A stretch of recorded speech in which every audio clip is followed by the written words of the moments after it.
எல்லாருக்கும் வணக்கம். நான் அர்ச்சனா தாமரைக்கனி. இன்று கதை சொல்ல போறேன் தொகுப்பின் 31வது கதையை உங்களுடன் பகிர்ந்து கொள்ள போகிறேன். இந்த கதையின் தலைப்பு கணக்கு.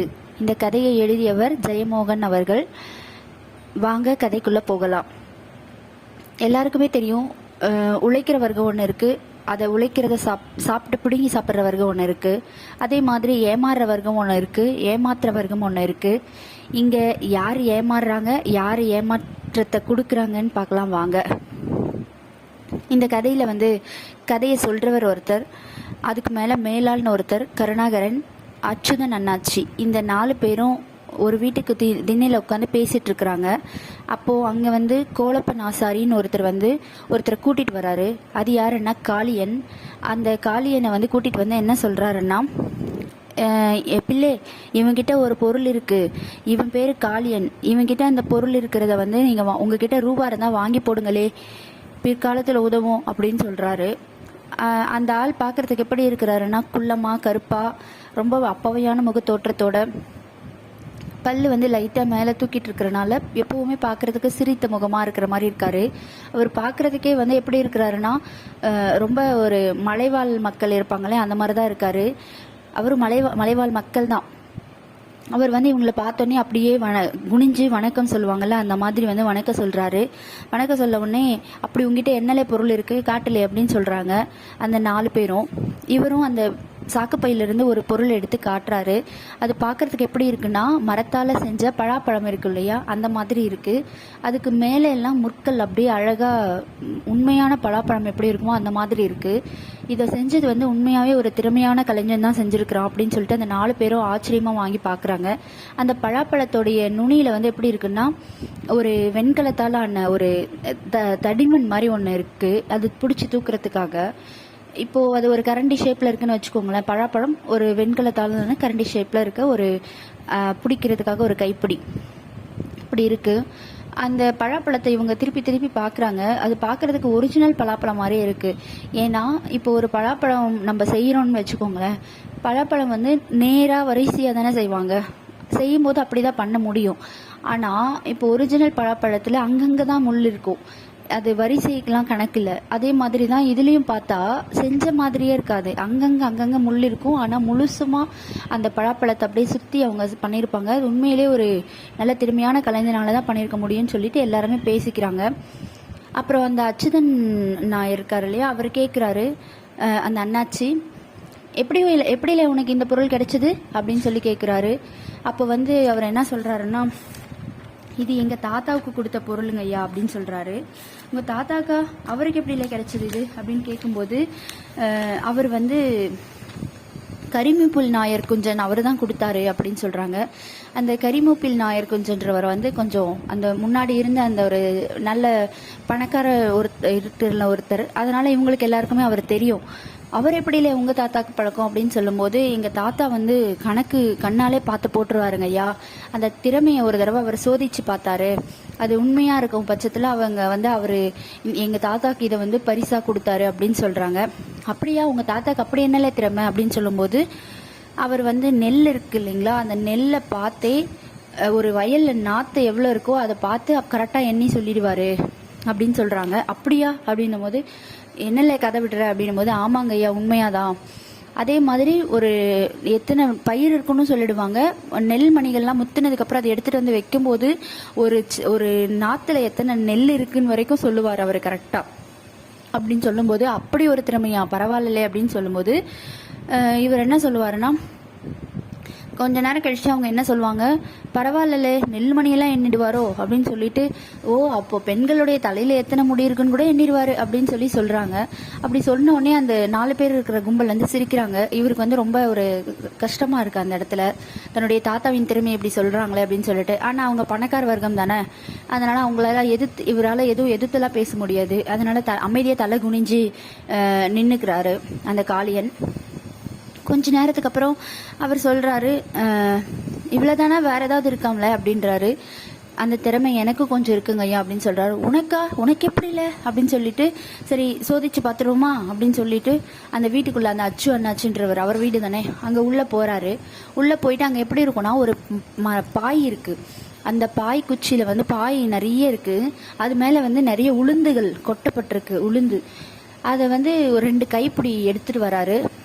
2 கையும் வச்சு வாரி எடுத்துகிட்டு வந்து ஒரு திண்ணையில் கொட்டி, இதில் மொத்தம் எத்தனை உளுந்து இருக்குன்னு சொல்லலை பார்த்ததுமே அப்படின்னு சொல்கிறாரு. அந்த காளியன் இருக்காருல, அவர் வந்து சுடலை சாமியை கும்பிட்டுட்டு அப்படியே கண்ணை மூடி, இதில் வந்து 8700 உளுந்து இருக்குங்க ஐயா. உளுந்தோட சைஸ் வந்து ஒன்று சின்னதும் பெருசுமா இருக்கும். அப்படின்னா ஒரு 10 இல்லை 15 வந்து முன்ன பின்ன இருக்கலாம். ஆனால் 8700 உளுந்து இருக்குது அப்படின்னு சொல்லுவார். உடனே அவங்களும் உட்காந்து எண்ணுவாங்க. எண்ணும்போது என்னன்னா, அவர் சொன்ன அந்த 8700 தான் இருக்கும். 13 உளுந்து மட்டும் எக்ஸ்ட்ரா இருக்கும். ஏன்னா அவர் சொன்னார் இல்லையா, முன்ன பின்னாடி இருக்கும், ஏன்னா உளுந்தோட சைஸ் வேரி ஆகுன்றனால அப்படின்னு சொன்னார். கரெக்டாக அதே மாதிரி சொல்லியிருப்பாரு. உனக்கு அசாத்திய திறமை தான்ல அப்படின்னு சொல்லிட்டு, சரி இன்னொரு டெஸ்ட் வைக்கிறேன் உனக்கு அப்படின்னு சொல்லிட்டு வேகமாக வெளியில் போகிறாரு. அங்கே துணி காஞ்சிட்டு இருக்குது. அந்த அச்சு அண்ணாச்சி வந்து அந்த துணியை வந்து ஒரு ஓரமாக கிழிச்சு எடுத்துகிட்டு வராரு. ஒரு சின்ன துண்டாக கிழிச்சு எடுத்துகிட்டு வந்து, இதில் எத்தனை நூல் இருக்குன்னு சொல்லலை பார்ப்போம் அப்படின்னு சொல்கிறாரு. அந்த சுடலை சாமியை கும்பிட்டுட்டு அவர் என்ன சொல்கிறாருன்னா, அந்த துணியோட நூல்களை பார்த்துட்டு, இதில் குறுக்க 412 நூல் இருக்குங்க ஐயா, நெடுக்க 363 நூல் இருக்குது, மொத்தமாக 775 நூல் இருக்குது அப்படின்னு சொல்கிறாரு. அப்புறம் இவங்க எல்லாத்தையுமே அந்த துணி எல்லாமே கிழிச்சு எடுத்து பார்க்கும்போது 775 நூல் இருக்குது. உண்மையிலே உனக்கு திறமை இருக்குல்ல அப்படின்னு சொல்லிட்டு இவர் என்ன சொல்கிறாருன்னா, உங்களுக்கெல்லாம் எப்படில அந்த திறமை வருது அப்படின்னு சொன்ன உடனே அவருக்கு, அப்போ எளியவங்களுக்கு திறமையே இருக்கக்கூடாதா, நம்மக்கிட்ட அந்த திறமை இருக்கிறது கூட இவங்களுக்கெல்லாம் பிடிக்கல போல அப்படின்னு சொல்லிட்டு அவரை மனசுக்குள்ளே நினச்சிட்டு அவருடைய முகம் ரொம்ப வாடி போயிடுது. இப்போ எதுக்குள்ள இந்த மரப்பொருளை நீ விற்கிறதுக்கு வந்திருக்க அப்படின்னு கேட்கும்போது, என்னுடைய மகனோட காலேஜ் ஃபீஸ்க்கு தேவைப்படுதுங்க ஐயா, அதை நான் கட்டணும் அப்படின்னோடனே, எவ்வளோ வேணும் அப்படின்னா, ஒரு 1000 ரூபாய் கொடுத்தா நல்லா இருக்குங்க ஐயா அப்படின்னுவா. 1000 ரூபாய் தானே, வாங்கிட்டு போ அப்படின்னு சொல்லிட்டு 1000 ரூபாய் கொடுக்குறாரு. ஆமாம் நீ என்ன வேலை செய்கிற அப்படின்னு கேட்கும்போது, நான் கூலி வேலை செய்கிறேங்க ஐயா அப்படின்னு சொல்கிறாரு. கூலி வேலையா, சரி சரி அப்படின்னு சொல்லிட்டு, உனக்கு தேவையானது என்ன, இப்போ 1000 ரூபாய் தானே, எடுத்துகிட்டு போகல இந்தா அப்படின்னு சொல்லி எடுத்து கொடுக்குறாரு. கொடுத்ததுக்கப்புறம் இவர் சொல்கிறாரு, நீ வெளியே ஏறில கொஞ்ச நேரம் அப்படின்னு சொல்லிட்டு சொல்கிறாரு. கொஞ்ச நேரம் இருந்து அப்புறமா நான் சொல்லும் போது கிளம்பு அப்படின்றாரு. அப்போது இந்த அச்சு வந்து என்ன சொல்கிறாருன்னா, உள்ளே இருக்கிறவங்க கிட்ட, இந்த பொருளை வந்து நான் 1000 ரூபாய்க்கு தானே வாங்கினேன், ஆனால் வந்து இதை நான் 3000 ரூபாய்க்கு மேலே தான் விற்பேன் அப்படின்னு சொல்கிறாரு. அது எப்படிங்க முடியும் அப்படின்னு சொல்லும்போது, இது கையால் செஞ்ச பொருள், ஒரு திறமையான ஒரு ஆள் தான் இதை செஞ்சுருக்கிறாரு. அது இல்லாமல் இந்த கைப்பிடியை பாருங்களேன், அந்த கைப்பிடியில் வந்து எப்படி இருக்குன்னா, ஒரு சங்கு முத்திரை போட்டிருக்கு. அந்த சங்கு முத்திரை வந்து அப்போ இருந்த திருவிதாங்கூர் மகாராஜா யூஸ் பண்ணிட்டு இருந்த அவங்களுடைய பொருட்கள் எல்லாம் இந்த சங்கு முத்திரை இருக்கோ, இதோடைய வேல்யூ தெரியாமல் இவன் நம்ம கிட்ட 1000 ரூபாய்க்கு வித்துட்டு போகிறான், இவனுக்கு அவ்வளோதான் தெரியும் அப்படின்னு சொல்லிட்டு இவர் ஏமாற்றி அந்த பொருளை வாங்கிடுறாரு. வாங்கிட்டு அந்த சங்கமுத்திரை இருக்கிறனால இதை வச்சு வித்துடலாம் அப்படின்னு சொல்லிட்டு, கொஞ்ச நேரம் இருங்க அப்படின்னு சொல்லிட்டு உள்ளே போகிறாரு. உள்ளே போயிட்டு ஒரு மரப்பலகை மாதிரி ஒன்று எடுத்துகிட்டு வராரு. அப்போ என்ன சொல்கிறாருன்னா, அந்த அச்சு அண்ணாச்சி அங்கே இருக்கிற எல்லாருக்கிட்டேயும், இது வந்து பார்த்திங்கன்னா மரப்பலகை, இந்த மரப்பலகையில் 1000 குழிகள் இருக்குது குட்டி குட்டியாக. அதாவது ஒரு கரெக்டாக ஒரு செப்பு காசு வந்து உள்ளே போய் உட்கார்ற அளவுக்கு சைஸ் குழி இருக்குது. இதில் இந்த குழி வந்து 1000 குழி இருக்குது. குறுக்கவும் நெடுக்கவும் 20 × 50 அந்த மாதிரி அந்த ரேஞ்சில் இருக்குது. இப்போ 1000 குழிகள் இருக்கா. அந்த காலத்தில் இதை வந்து பணப்பலகைன்னு சொல்லுவாங்க. இது வந்து பெரிய பெரிய தொழிலதிபர்கள், இந்த வரி வசூலிக்கிறவங்க, இந்த மாதிரி இடத்துல மட்டும்தான் இந்த பணப்பலகை இருக்கும். இவங்க குடும்பத்துலேயும் இவங்க வந்து அந்த காலத்தில் 12 சந்தைகள் இருக்குது. அந்த 12 சந்தைகள்லையும் வரி வசூலிக்கிறது பொறுப்பு இவங்களுக்கு தான் கொடுத்துருந்தாங்க. அதனால் இவங்க வீட்டில் எப்போவுமே காசு இருக்கும். இவங்க அந்த வரி வசூலித்து அந்த காசை எண்ணி இவ்வளோ காசு இருக்குதுன்னு சொல்லிட்டு கவர்மெண்ட்டே கணக்கு காட்டுறது, இதுதான் இவங்களுடைய ஒர்க்காகவே இருந்தது. இதை கிட்டத்தட்ட அவங்க 300 வருஷமாகவே அவங்க பரம்பரையே பண்ணியிருக்கிறாங்க. அந்த அளவுக்கு இந்த இது வந்திருக்கு. அதனால இந்த செப்பு காசு இருக்கும் இல்லையா, ஓட்டை காசுன்னு சொல்லுவாங்க. அந்த செப்பு காசு வந்து எப்படின்னா, இப்போ அந்த செப்பு காசை வந்து அள்ளி இப்போ ஒன்றொன்னா எண்ண முடியாதுல்ல, அதனால என்ன பண்ணுவாங்கன்னா, 1000 செப்பு காசு சேர்ந்தது தான் ஒரு வெள்ளி காசு, 10 வெள்ளி காசு சேர்ந்தது ஒரு தங்க காசு அப்போ கணக்குக்கு. அதனால 1000 ஓட்டைகள் இருக்குல்ல, இப்போ வந்து ஒரு இதில் கொட்டி இப்படி உழுக்கும் போது என்ன ஆகும்னா, ஒவ்வொரு குழிலையும் போய் ஒவ்வொரு காசு உட்காந்துக்கும். அப்படி உட்காரும் போது 1000 குழி ஃபில் ஆயிடுச்சுன்னா அப்போ 1000 காசு இருக்குது, அதாவது ஒரு வெள்ளி காசுக்கு ஈக்குவல் அப்படின்னு கணக்கு போட்டுப்பாங்க. ஒவ்வொரு டைமும் இப்போ 1000 காசு இருக்குது, 2000 காசு இருக்குன்ட்டு ஒவ்வொரு டைமும் எண்ணி கொட்டுவாங்க. அப்படி இருக்கும்போது இவங்க 300 வருஷமாக இந்த வேலையை பார்த்துருக்குறாங்க. ஆனால் இந்த பலகையை நல்லா உத்து பாருங்கன்னு சொல்லும்போது என்ன இருக்குன்னா, அதில் வந்து எல்லா இடத்துலையும் குழி இருக்காது, ஒரே ஒரு குழியில் மட்டும் ஒரு ஓட்டை இருக்கும். அந்த ஓட்டையில் வந்து இவங்க வந்து என்ன பண்ணியிருப்பாங்கன்னா ஒரு காசை வந்து சொருகி வச்சுருப்பாங்க, குறுக்கில் ஒரு காசை சொருகி வச்சுருப்பாங்க.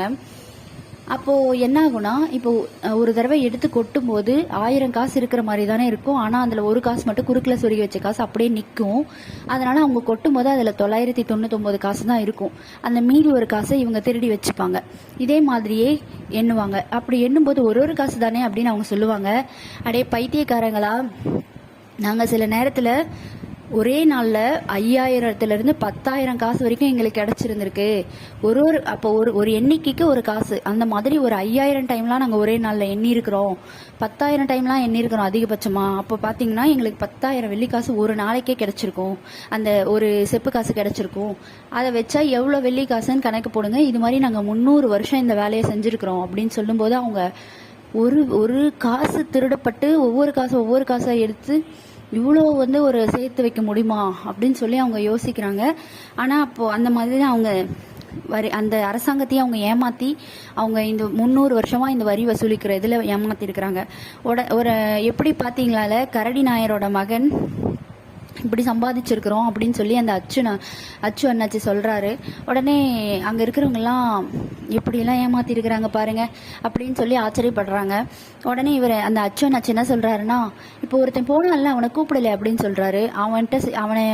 அவன் கூட ஒரு விளையாட்டை விளையாடுவான் அப்படின்னு சொல்லும்போது இங்கே வாழை அப்படின்னு சொல்லிட்டு, இந்த குழியில் வந்து 1000 குழி இருக்குது, இப்போ நான் கொஞ்சம் காசு எடுத்துகிட்டு வரேன், அந்த காசு வந்து எவ்வளோ இருக்குன்னு கணக்கு பண்ணி சொல்லல அப்படின்னு சொல்கிறாரு. அவங்க அந்த செப்பு காசை எடுத்துகிட்டு வராரு, கொஞ்சம் காசு, அந்த காசு பழைய காசு அதை எடுத்துகிட்டு வராரு. எடுத்துகிட்டு வந்து காட்டும் போது அவரை சொல்கிறாரு, இதில் 18,488 காசு இருக்குங்க ஐயா அப்படின்னு சொல்கிறாரு. 18,000 கரெக்டாக சொல்லு அப்படின்னும் போது 18,488 காசு இருக்குங்க ஐயா. இது வந்து நான் சுடலை சாமியை வேண்டாமே என்னால் சொல்ல முடியும், அவ்வளோ ஈஸியானது தான் அப்படின்னு சொல்கிறாரு. சரியில்ல, நீ ஜெயிச்சா உனக்கு 1000 தர, நீ தோத்துட்டுனா நீ 10 தோப்புக்காரம் போடணும், அப்படியே நீ வீட்டுக்கு கிளம்பிடணும் அப்படின்னு சொல்கிறாரு. இப்போதான் அந்த பலகை வச்சு இதில் பாரு 1000 குழிகள் இருக்குது, 1000 குழிகள் வச்சு இப்போ ஒவ்வொரு டைமும் கொட்டினா 1000 காசு கணக்கு வச்சுக்கோ அப்படின்னு சொல்லிட்டு கொட்டுறாரு. ஆனால் அதில் 1000 காசு வராது இல்லையா, ஒரு காசு நடுவில் அவங்க குறுக்கில் வச்சிருக்கிறாங்க. அப்படி வைக்கும்போது 999 காசு தான் அவங்களால எண்ணி கொட்டுவாங்க. அப்படி கொட்டும்போது 18 தடவை அவர் எடுத்து கொட்டிடுறாரு. 18,000 காசு வந்துருச்சு அப்படின்னு சொல்கிறாரு. அவரும் சரிங்க ஐயா அப்படின்றாரு. மீதி இருக்கிறது எண்ணில்லாமா அப்படின்னு சொல்லி எண்ணுறாரு. 488 காசை விட அதிகமாக 18 காசு இருக்குது. ஏன்னா அவர் ஏமாற்றி தானே அந்த காசு இது பண்ணுறாரு. அப்போது அதிகமாக இருக்குது. அப்போது கணக்கு பொய்யாயிடுச்சுலே, உனக்கு எந்த ஒரு திறமையும் இல்லை, இப்படியே சொல்லி ஊரை ஏமாற்றிட்டு இருக்காதீங்க அப்படின்னு சொல்லிடுறாரு. அவர் அப்படியே நான் ஒருவேளை எப்படியே நம்மளோட கணக்கு போயாச்சு, ஒருவேளை நம்ம சுடலை சாமியை கும்பிடாமல் விட்டனாலையா, எதனால் நம்மளால கணக்கு இப்படி சரியாக போட முடியல, நம்ம கிட்ட இருந்த ஒரே ஒரு திறமை அது ஒன்று தான், அந்த திறமையும் நம்ம கிட்ட இல்லாமல் போயிடுச்சா அப்படின்னு சொல்லிட்டு இவர் ரொம்ப மனசு ஒடிஞ்சிடுறாரு. ஏன்னா அந்த திறமையை வச்சு ஒரு ஏமாற்றி காசு சம்பாதிக்க முடியுன்றது மாதிரிலாம் நிறைய இருக்குது. ஆனால் அது கூட அவருக்கு புரியல. அவர் நினச்சிட்டு இருக்கிறாரு நம்மளுக்கு ஒரு திறமை இருக்குன்னு சொல்லிட்டு ஒரு தன்னம்பிக்கையோடு இருக்கிறாரு. அந்த தன்னம்பிக்கையும் இந்த அச்சு அண்ணாச்சி வந்து உடைச்சிடுறாரு. அது எப்படி நம்ம கிட்ட இல்லாத பொருள் இவங்க கிட்ட இருக்கு அப்படின்னு சொல்லி அந்த பலகை இருக்குல்ல, அந்த பழாப்பழ அதையே வந்து அவர் சொன்னவர். இப்போ நம்ம கிட்ட இல்லாத திறமை எப்படி இவர்கிட்ட இருக்கலாம் அப்படின்னு சொல்லி அவர்கிட்ட இருக்கிறது திறமையே இல்லை அப்படின்ற மாதிரி அவரையே நம்ப வச்சு, ஒரு கண்ணாடியில் ஒரு கல் எறிஞ்சா அந்த கண்ணாடி எப்படி சிலுசிலாக உடஞ்சிருமோ அந்த மாதிரி அவருடைய மனசும் அவர்கிட்ட ஒரு திறமை இருக்குன்ற ஒரு தன்னம்பிக்கையும் உடைச்சி அவரை உடைச்சிடுறாரு. அப்படி பண்ணதுமே நம்மளோட கணக்கு பொய்யாயிடுச்சுன்னு சொல்லிட்டு அந்த 10 தோப்புக்காரனை போடணும், உன்னுடைய கணக்கு பொய்யாயிடுச்சுன்னா அவர் சொல்கிறாரு இல்லையா, அதனால 10 தோப்புக்காரனை போட்டுட்டு அவங்கள யாரையுமே திரும்பி பார்க்காம அந்த காளியன் வந்து தெருவோரமாக அப்படியே நடக்க ஆரம்பிச்சிடுறாரு.